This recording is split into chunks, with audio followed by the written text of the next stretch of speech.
Hello, Rashi. Hello. Hi, how are you? Hello, Tomasz. Hello. Greetings. Dzień dobry. Dzień dobry. Tomasz, where are you? In Warsaw? No, I'm actually in Boston, Massachusetts, in the States. Uh-huh. But are you Polish? Yeah, I am. Oh, Great. so then I can say so tam u ciebie. Wow, you're very good. Whoa. O, Whoa. trochę, bardzo trudne. How did you learn to speak Polish, Raji? So Oh, you're good. my co-founder is in Poland. So I'm a co-founder of Agility Discoveries, and so we do workshops all over the world. And our book is coming out next month, and we have a model called the Personal Agility Lighthouse. So, and I come to Poland a lot. I love Poland. Great. Well, we'll hope to have you back here October 6th and 7th for the in-person event of Wolf Summit in the fall, I hope. We shall Oh, see. really? And where is that?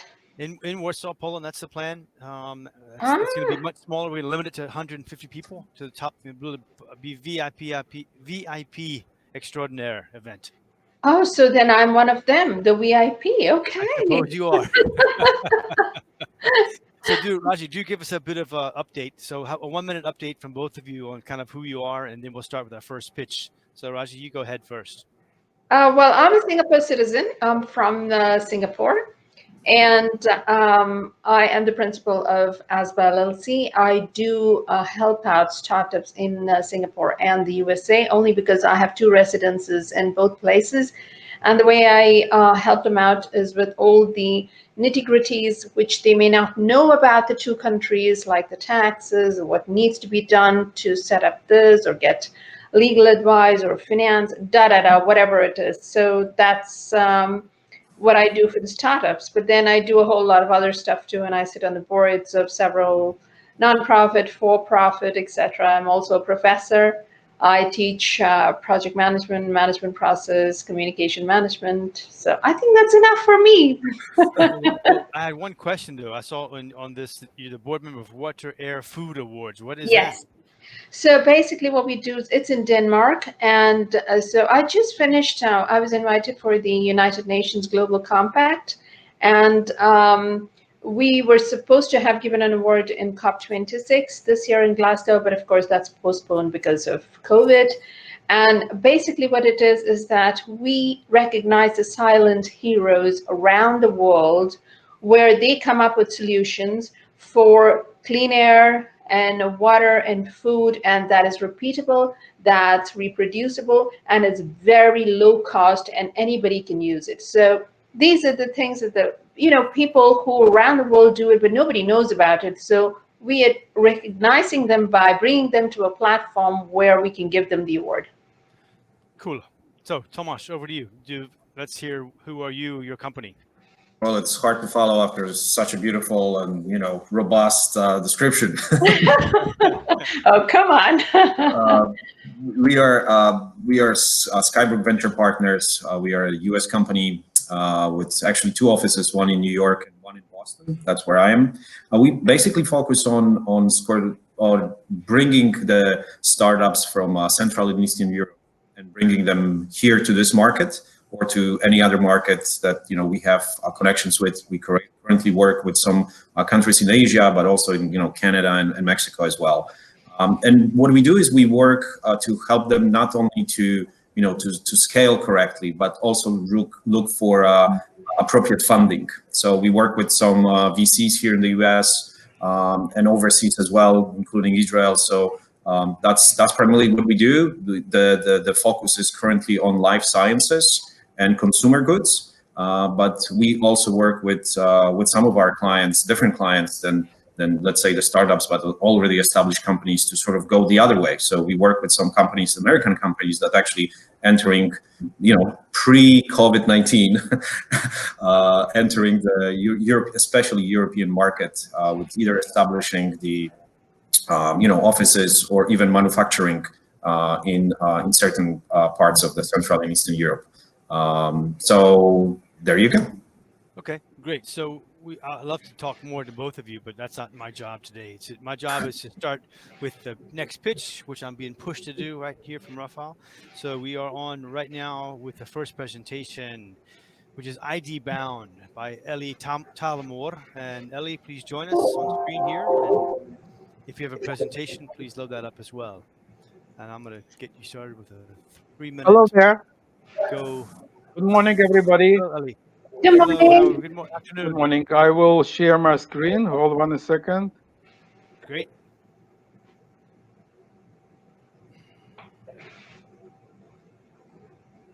Okay.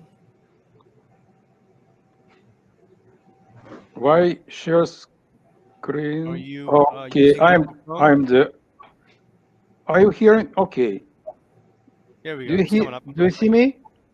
We see it. We got it. Yeah. Okay. I'm pushing the three Good minute button. afternoon again. You're My on. name is Eli Telmor, and I will present on behalf of ID Bound. We are building a crime-free programmable economy based on blockchain, a multi-trillion-dollar value proposition. I'm not going into the blockchain business, but in the nutshell, the programmability of blockchain is based on piece of software called smart contracts. And then the consensus is that the programmable economy and society holds an enormous promise. But it faces very huge barriers in blockchain adoption. These barriers are lack of trust from regulators and users and an inability to scale. From the other side, many businesses are evaluating enterprise blockchain because it is more trustworthy and scalable. But the use case for using blockchain is pretty weak.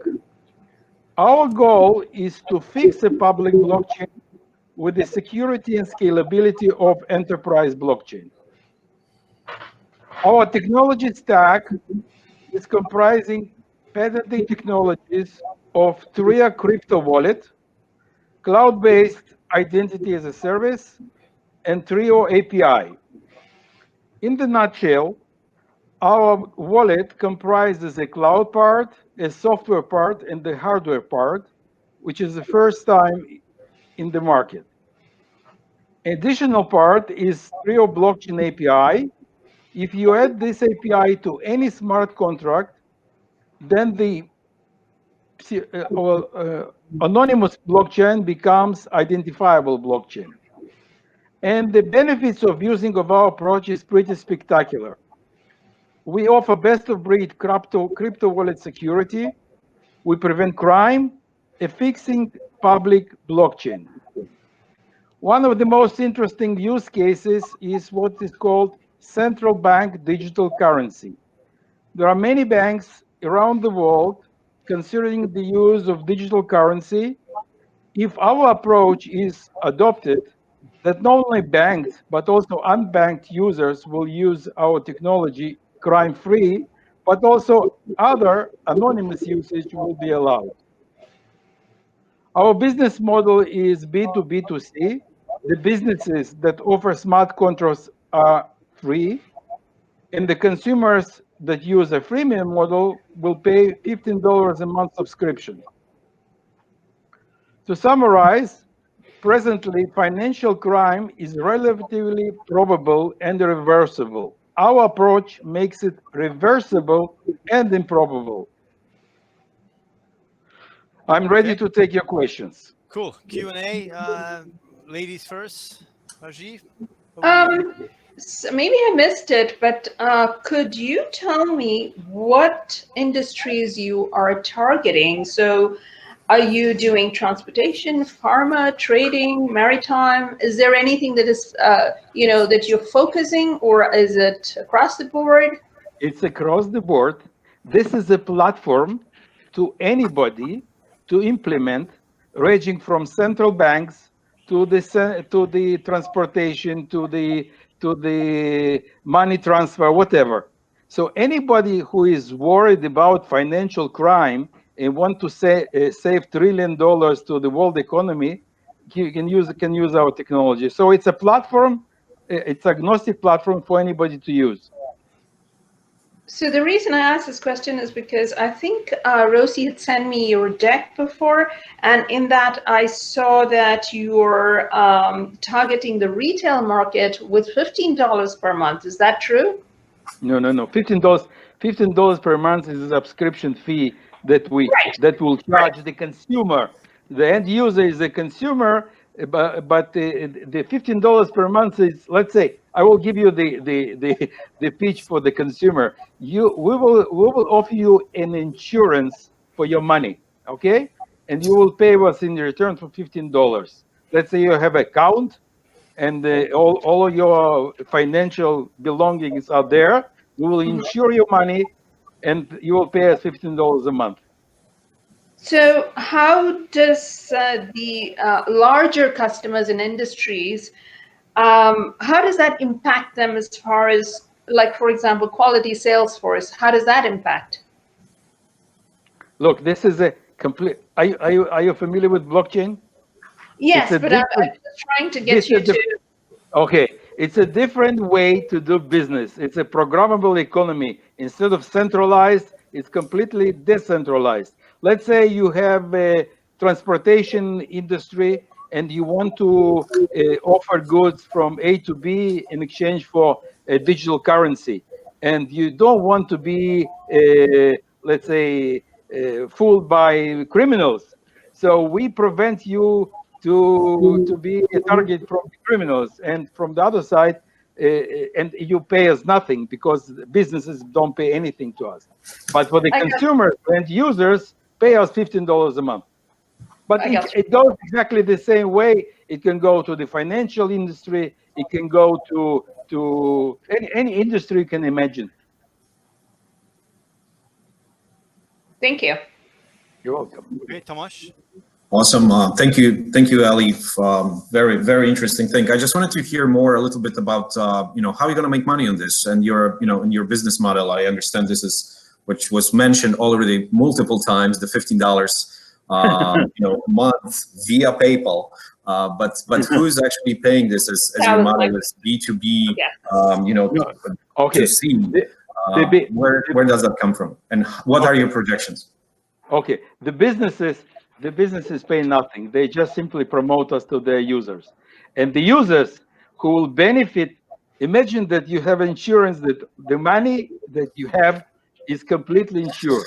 And if somebody steals your money, you will get refunded. And this is something you'll pay to us on monthly fee. Okay, so end user, you, Thomas, will pay us $15 a month, hopefully one day. And you can imagine this is a global market, and it's a boundary free. And hopefully, if there is a global economy and the central banks will issue their currencies, then potentially that everyone can use it. Yeah, I'm really, hopefully, Thorn, Tom, you give me a little bit, 30 seconds. Yeah, go. I'm really interested in this, in this kind of thing. If I'm liking it, then I'm gonna pay. How are you gonna make money on this? Okay, the how are we gonna make money with it? Okay, the users, the cost of acquiring customers is really on businesses because they bring their own customers to us, and in return they pay us nothing. Okay, so they bring their own customers and we provide them with a business, which is essentially a cloud-based business. There is no door-to-door sales. Okay, so we provide the service and charge them monthly. All right, guys, I'm going to cut you off because Super. we have four more starting. Eli, thank you very much for the presentation. Thank you, take it Eli. away. Great job. Thank you. You're welcome to contact me. I will continue the discussion. Thank you. Excellent. Thanks.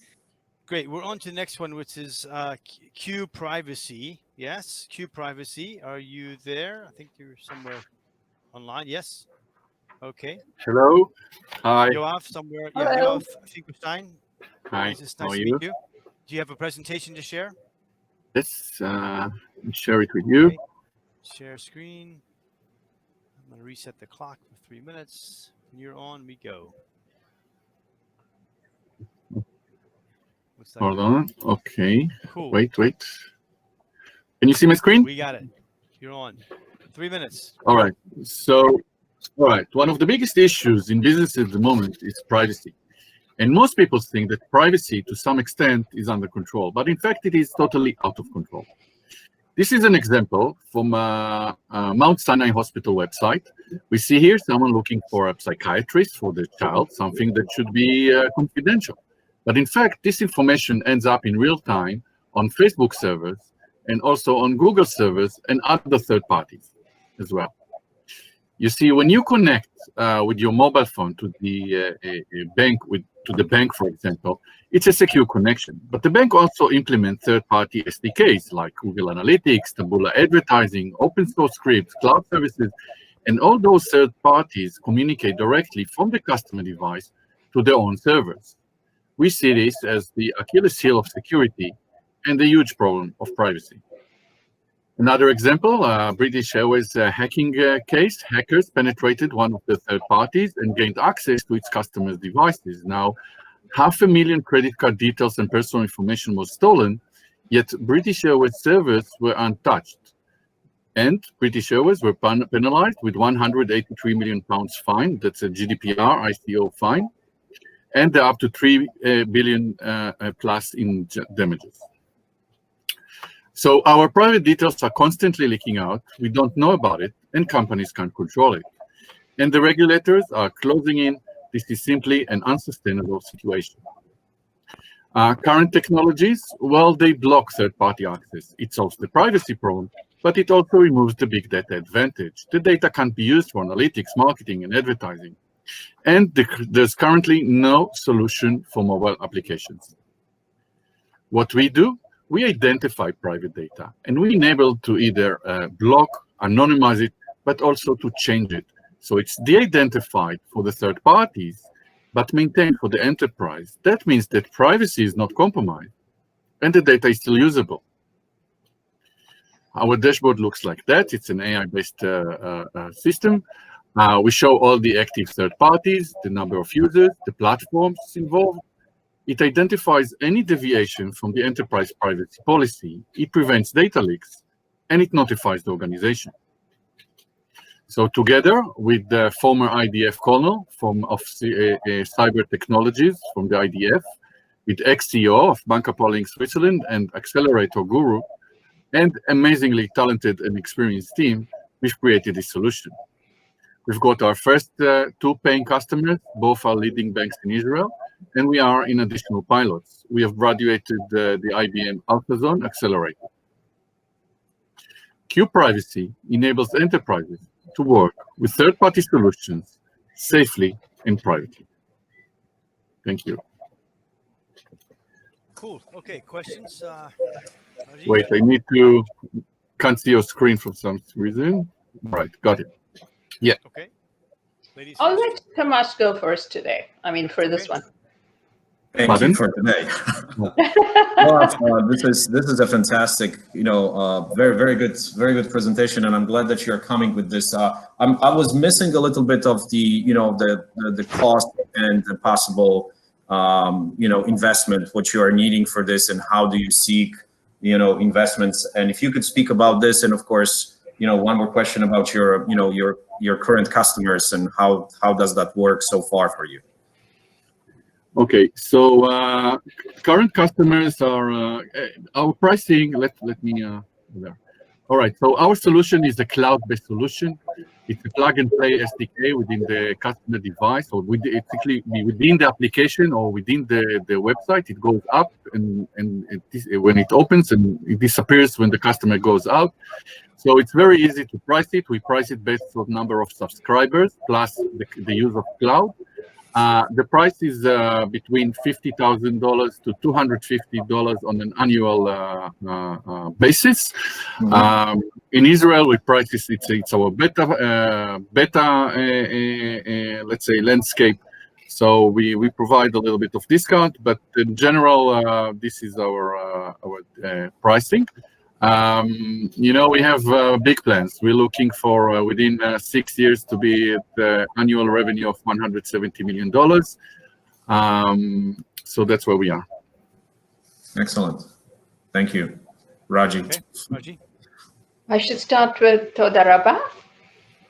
Is that correct? Yes, very much.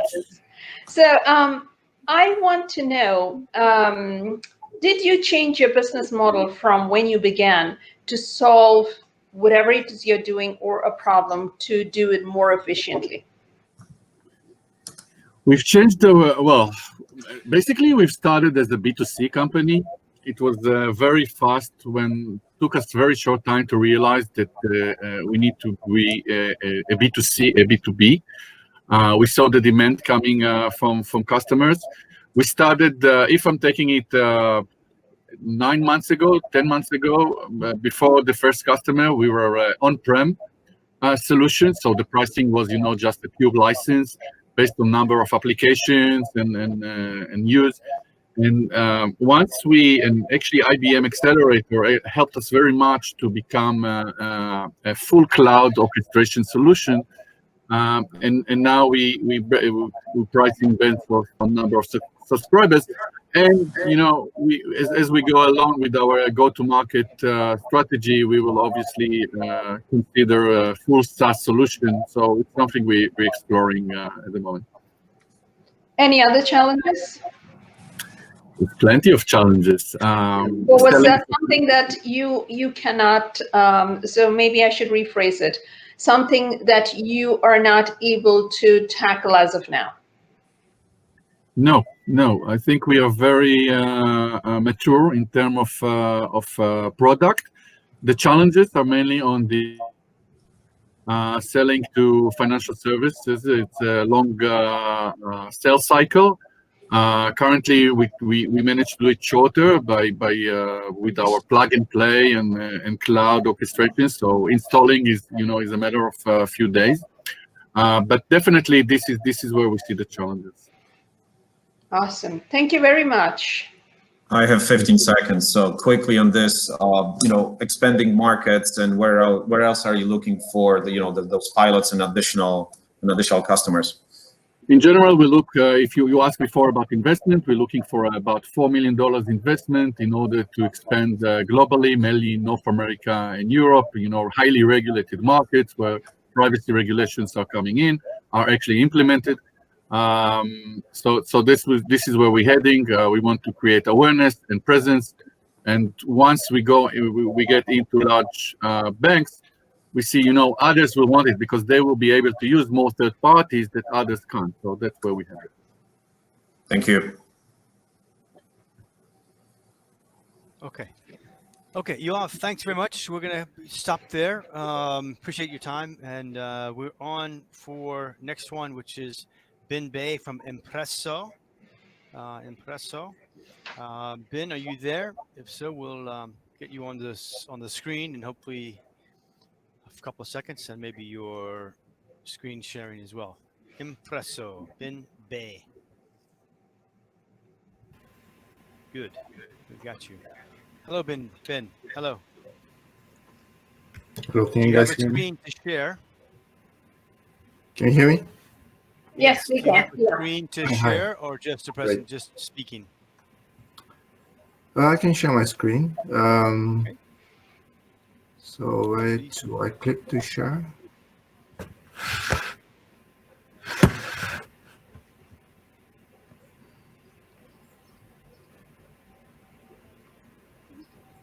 If it's, Am I sharing now? we don't see it. If it's necessary, if it's not necessary, we'll go without it. Okay. So I got it. It was. Refresh your browser and make sure it's Google Chrome.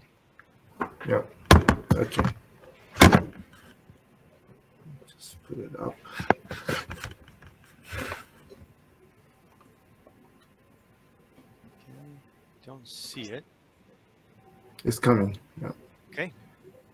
Just refreshing. And Ben, where are you based? Where do you live? Do you see it now? I'm actually based close to Lausanne in Switzerland. Okay. We don't see your screen yet. I'm sharing it. Well, at least that's what it says. I'm sharing. Let me try again. Start window. Are you on Google Chrome browser? No, I'm Firefox.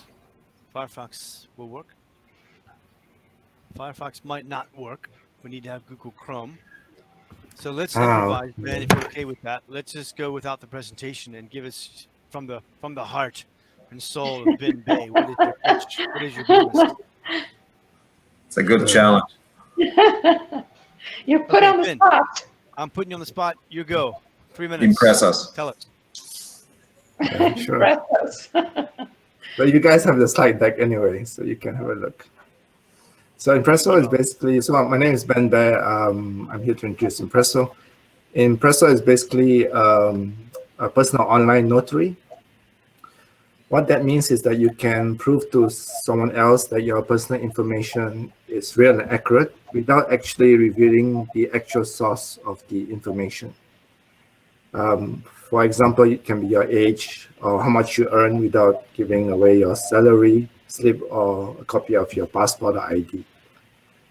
So in a nutshell, IMPRESSO allows you to prove to someone that your online identity in your personal data is truly authentic and real. The exact problem here that we're trying to solve is the time and effort required to do such a proof to somebody, whether it's for business or for social pleasure, and how fast can you do that? So today it's very hard to prove to someone you don't really know and to provide access to that. So that's the problem we are trying to solve. And the solution we are providing, or at least IMPRESSO is on a mobile application, is a validation application where you can actually validate your information, you can showcase it, and then you can provide access, whether it's your neighbor or your business. It can be a recruitment agency, or an app asking for your age. Okay, and that's the solution that IMPRESSO is providing. The use cases are a little bit new today for the industry, but we foresee that in the future this will be very useful. Our proof of concept we did, we were in the group finals in the Web Summit in Lisbon just last year. And we were also showcased in our university's 50th anniversary as one of the startup communities also last year. Well, actually that was this year, to be exact. Our go-to-market is really the B2C market, and that's where we think we will grow first with a freemium model where we allow people to validate for a fee and also to share what they have validated to others, where we have a we have an Airbnb model where we take a percentage of that sharing fee between users. Okay. And when I say sharing, it can be also with businesses. So we're partnering with Google and Amazon today, and we are a bunch of engineers bootstrapping globally at the moment, and I'm based in Lausanne. So that's all. Okay, cool. So Q&A, who wants to start? I'll start. I've got just a very nice, by the way, fantastic. But you said Amazon, etc. So in my mind, I'm thinking, why would large social media firms like that want to contract with an external identity security firm like yours? What is it in it for them? Okay, so Amazon and Google are not our B2B clients. What happened after the Web Summit was I started engaging with them, and we have one of Google's engineers on our front end development supporting us, and we got into the AWS startup program. That's all. And when we do launch our full version of the application, because now we only have an MVP version, the first to market will be towards the Google and AWS communities. And we already engaged with the communities today, and some of them are already some of our beta testers at the moment. So if you plan to be neutral, then how do you plan to stay neutral and serve the industries? So on the B2C side, we hope to push the branding part. So being in Switzerland actually helps a little bit, where people believe that saving their personal information, at least the authentic version of their information with us, is something that they can trust us with. I think a lot of people are already doing that with some certain companies. So we have to brand it quite well to say that, okay, your data belongs to us, and we don't make any data through advertising, and we don't sell any personal information. So that's not our business model. We know that we will have less users than Facebook for sure, because you have to get validated before you can get into the application. So you need to give your ID, at least a government issued one. So it's not for everyone. Right, that's what I thought. Yeah, so that answers my question. Yes. Over to you, Kamal. Yeah, thank you, Raji, and Ben. This is very cool, and it sort of, from my perspective, raises lots of good and interesting questions and concerns, like ethical issues, and especially it's like, who actually recognizes that you are the right authority to recognize the documents. And I just wanted to kind of have you extrapolate on this a little bit. And of course, my favorite question as well, it's like, are you raising any money for this? What's the cost? And who's actually paying you at the end of the day? Okay. The first question is hard. we can only hope that our branding strategy works well, because we don't sell user data, and we hope that the AWS servers we use are secure enough from hackers. But in the longer term, we want to migrate this information back to the users. So this is much further in the long term, to implement maybe AWS blockchain or some other blockchain technology to be able to secure this information on the user side. So they have access to manage their information totally without us having control over it. The second portion of it, on the B2C side, we have two business model. One is users have to pay us a small fee to get their information validated, for example, their salary. But to grow the community, we allow the exchange of information. So for example, email and phone numbers. So if you're validated, you can actually kind of do like a networking between individual users, but then users have to pay. Right now, we are talking to Starbucks because they like our business model, and you pay a slightly like a cup of coffee between users, and we pay a percentage of that. So we hope that business model actually works out for us. Awesome. Thank you, Ben. Thank you, Ben. Thank you. Okay, guys, super. Ben, thank you very much for that Yep, interesting have a nice presentation. day. Yes. You too. Good Thank you very luck. much. So we are on to next presentation. Luka Lindic from Energy Shift Global. Luka, I think, sounds either Slovenian or Croatian. You join us here. I think this is the last. Is this the last? Yeah, this is the last Which presentation of this one? batch and last presentation of this. Tom, which one is this? Okay. Hello, everyone. This is Energy Shift Global, Luka Lindic. Did we have that? What?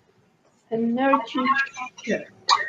Now we do. Energy Shift Global. I work with Philip, but Philip is on the paper, but I'm his mate. Yeah, we were expecting Philip, but that's okay. Yeah. We have Luka. I'm very jealous about the hair, Luka. That's kind of an insult to me. Okay. Do you have a presentation to share? Yeah. Uh-huh. Cool. It also reminds me of Welcome Back, Kotter, which was a show I used to watch when I was a teenager in the 1970s. Okay. We're 3 minutes on. I'll wait till you get the presentation. And Luka, are you actually Slovenian or Croatian? Croatian. Okay. Croatian, Screen but coming up.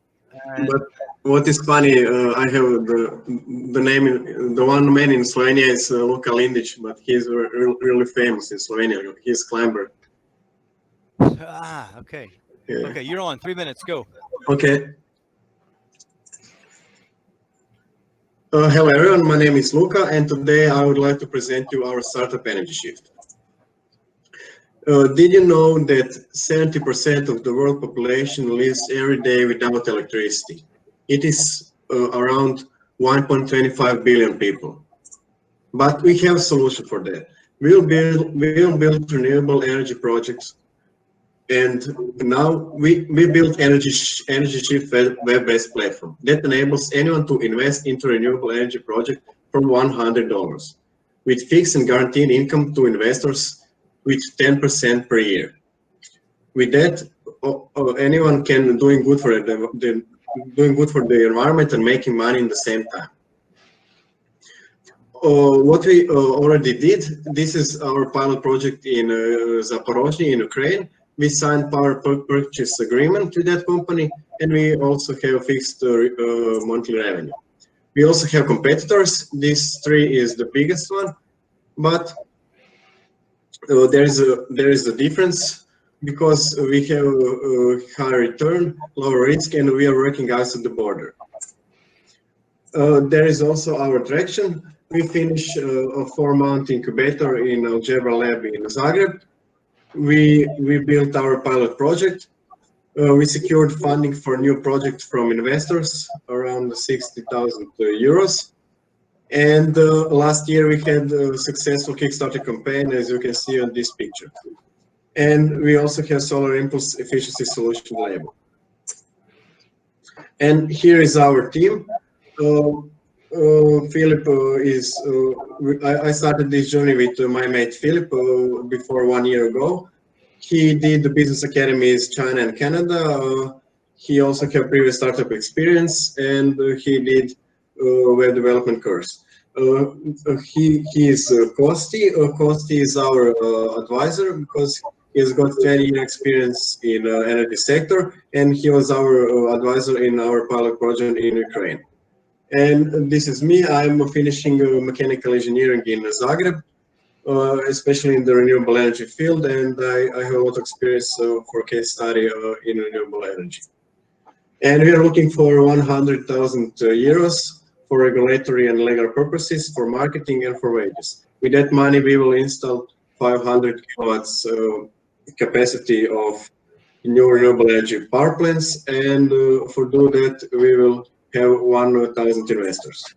And accelerate the energy transition to renewable because shift happens.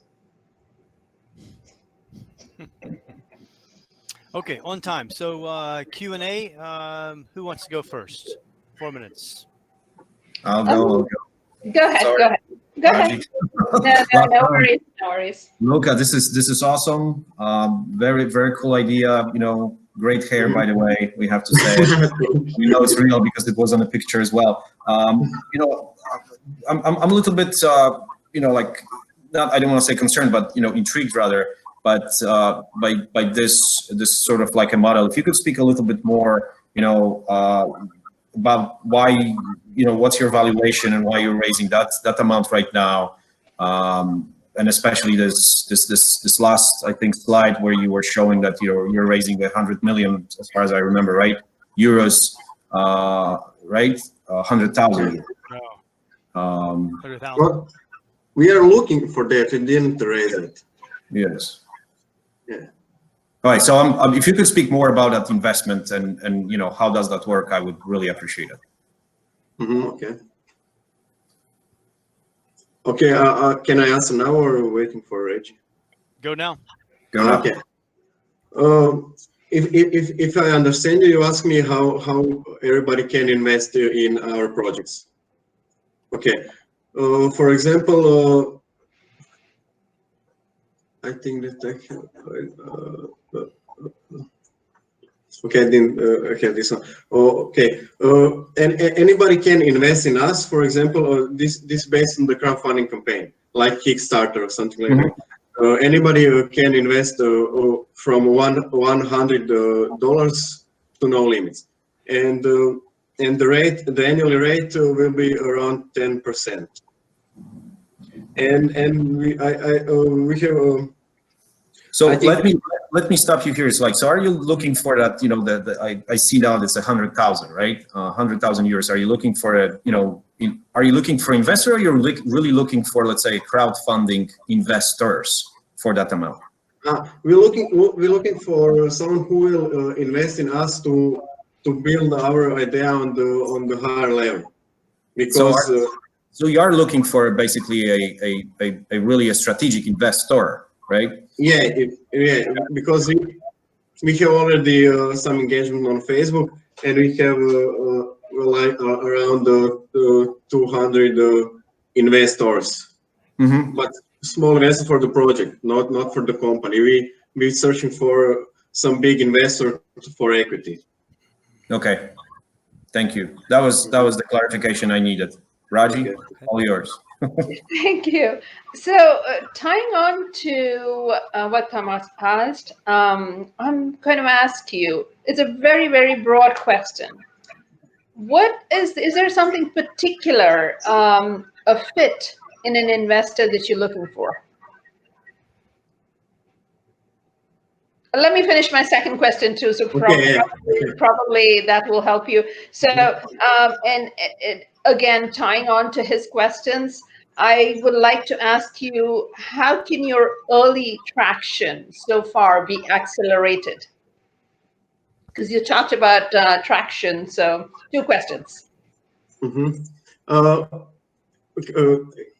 Can I ask you for the first question? You ask which type of the investor we choose? What is there a particular fit in an investor that you're looking for?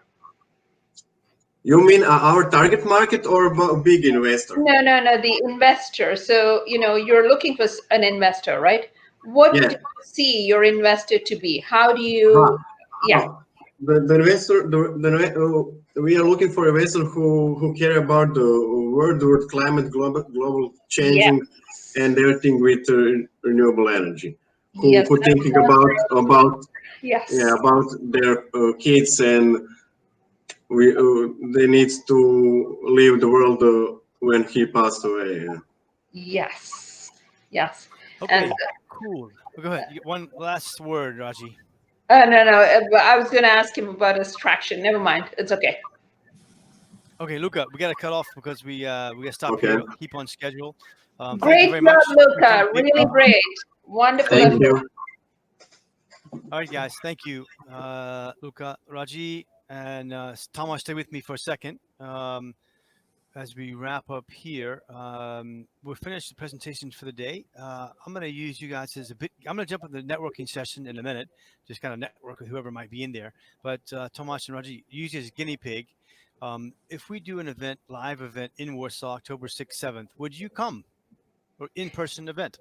I'm in. I'm happy. Okay. I'm happy to come. But so what, can you tell me what the event is going to be like? As in, is it 2 days, 1 day? Is it going to be keynotes? Is it going to be similar to this? Or is it just going to be speakers? It's going to be a couple of things. It's going to be a hybrid, for sure, a hybrid. So it'll be a combination of this plus a small event. And we think we'll limit to 150 people, a daytime pitches with also presentations on the side. And then we would end up with an evening awards gala as the so-called CX Tech Awards. But it would be really kind of elite event. We can't do it for health reasons more than some number. We think that's about 150. And really would be focusing on really top investors and top companies, kind of pre-screened companies. And we would not really allow media in. We wouldn't allow partners in. It'd be really elite among the elite. But we want to make sure that we think the right people would come, keep it limited, and then have the hybrid on the other side of it. So that's the idea. So do you plan to, so you're not planning to have any keynotes, workshops, nothing? We would have workshops and we would have keynotes. Yes. Okay. Because I would be interested in both of them. Okay. And so the other question I had for you is, how are you going to do the, I'm not too sure about the PPE and stuff like that. Are you going to provide masks? Are you going to provide, you know, I don't know how that whole health thing is going to, because are you going to have 6 meters away? I think we don't know the answers to those questions yet. we'd have to do whatever is required by the law in Poland for sure. And I know that at the hotel, what used to be tables of 10 would now be certainly smaller numbers.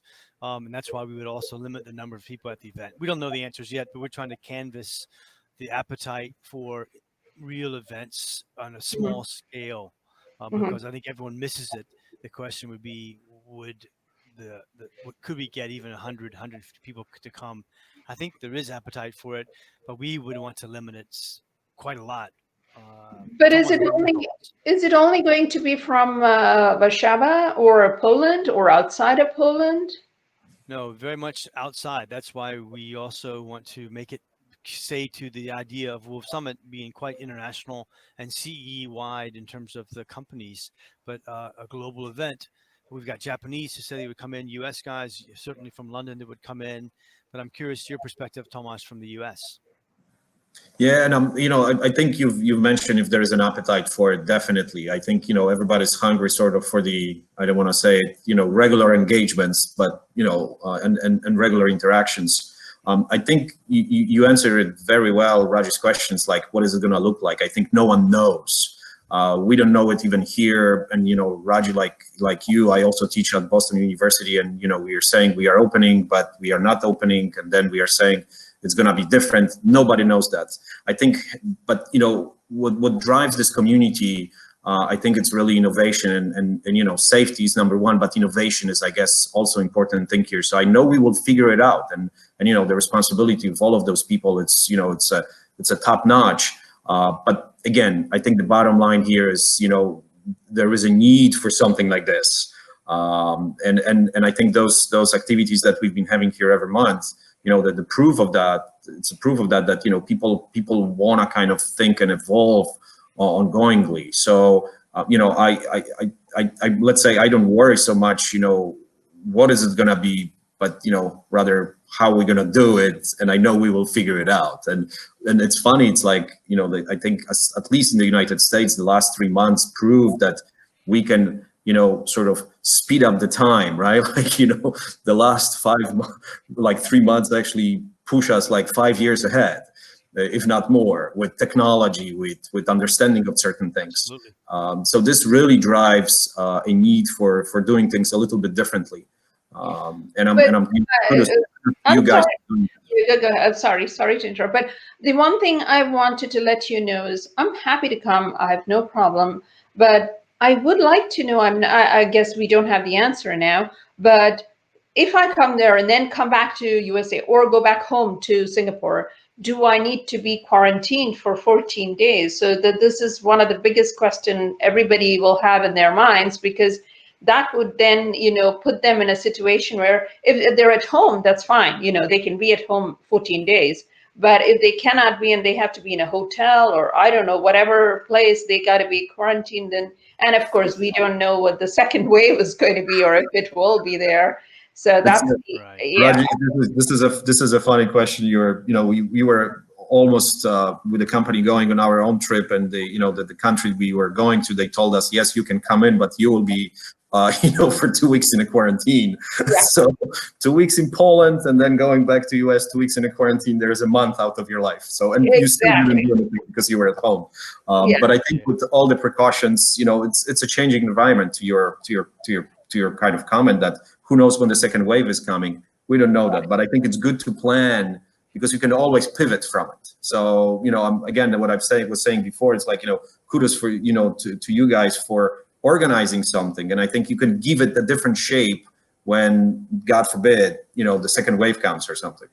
But a couple of things also that I needed to think about is if, for example, we needed to, Tom, you needed to cancel it for some reason or other, then would the airlines give us back the money? Because a couple of times what has happened now is that I have booked, but then they're telling me they're not going to give me the money, but I can use it whenever I want within X number of days. So that's another thing that, yeah. And I don't know the answer. Yeah, so we're just kind of testing the waters a little bit, and for sure, if at the real live event we'll have plenty of gin and tonics to Oh no, I need mute pitney. I need mute pitney. we'll have that also. And, but also, and on a serious note, one last question for you guys. What other things do you think Wolf Summit should be doing? Because I know Mike and Martin, who are running the show here, they're also canvassing opinions and feedback in the market. What else do you think Wolf Summit should be adjusting, changing? What other services should they be providing? Something missing that from this particular platform that you, from your perspective, Tomasz?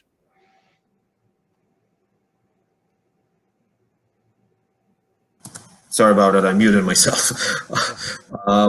And then the mouse disappeared. I think it's one of the things that I'm missing, and maybe this is already a part of the platform, which is great. Hopin is very cool, but I think you guys building the community a little bit more, and maybe or networking, or maybe I'm kind of missing this. So maybe this is either putting people in some groups or something of interest or whatever. Trigger really. A community building, like. So how do you mean? What would you suggest specifically?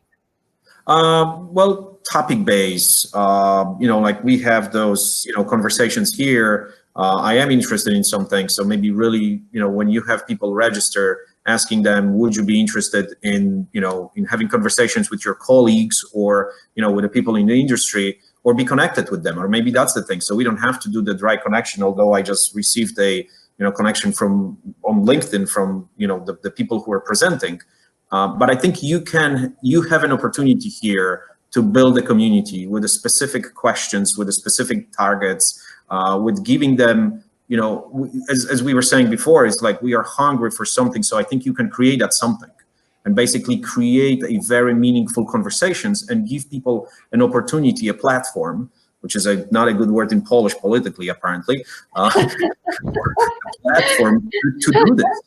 And I think by bringing people from many different places, you can create that sort of a sense of, although we are from different parts of the world, certain things we can work on together.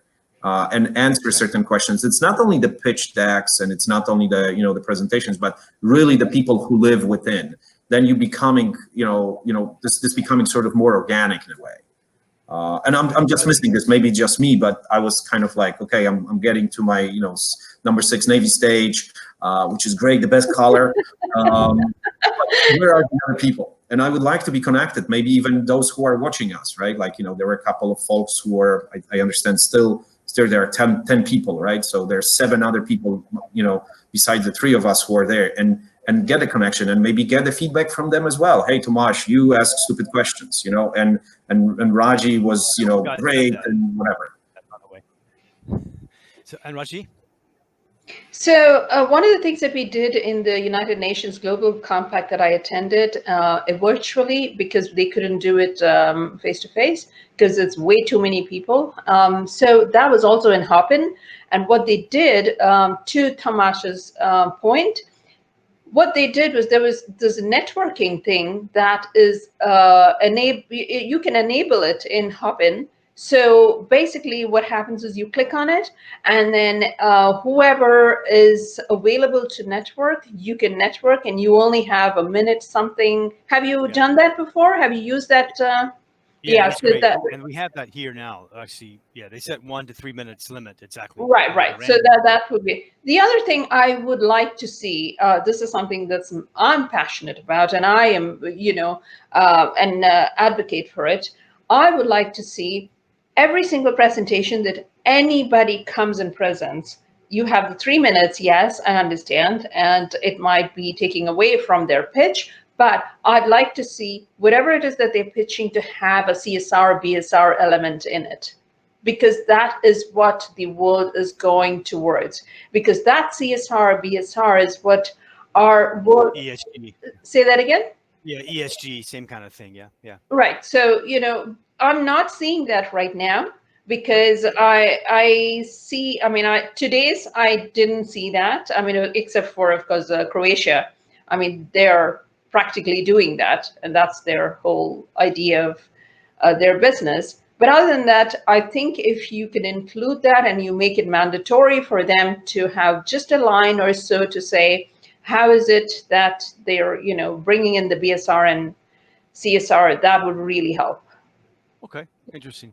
Another thing that I know that Mike and Martin have discussed a little bit is the idea of kind of moving up the capital chain, if you will.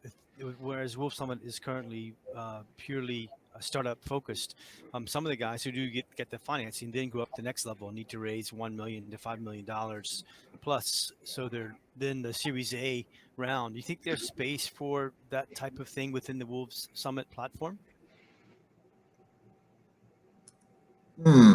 That's a cool concept. I have to say that I wasn't thinking about it, but yes, you are you are having so many people around, right? Why not do this?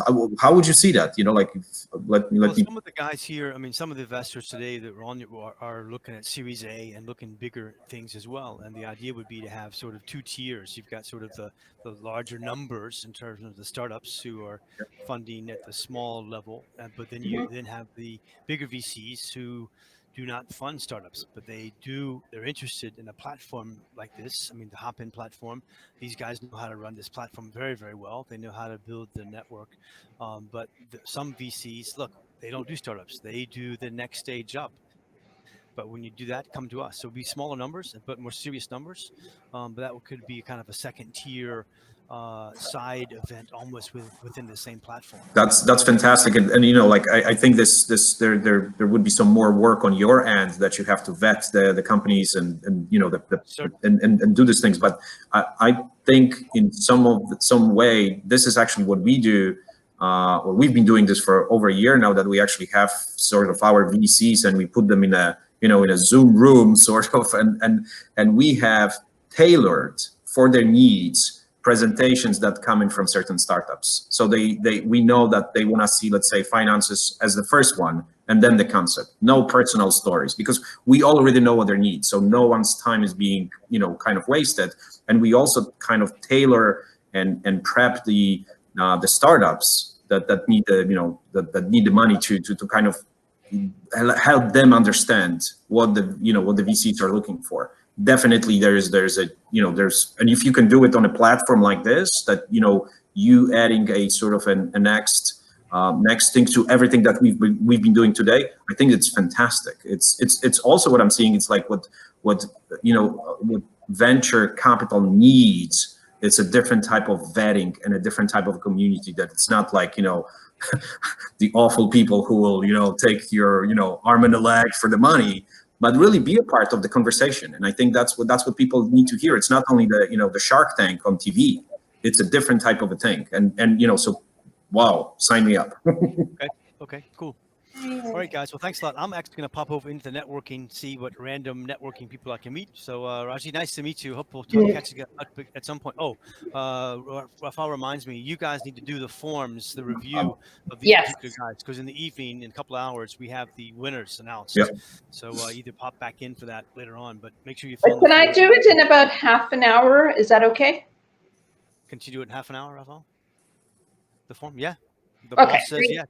Thank you. Okay. Thank you very much. Thanks, Very nice to meet you, both of you, and stay safe, stay healthy, and hope to see you again soon, especially in Warsaw. Come on over. We'll hope to see you soon. Thanks so much. Thanks, Rajesh. Bye. Bye.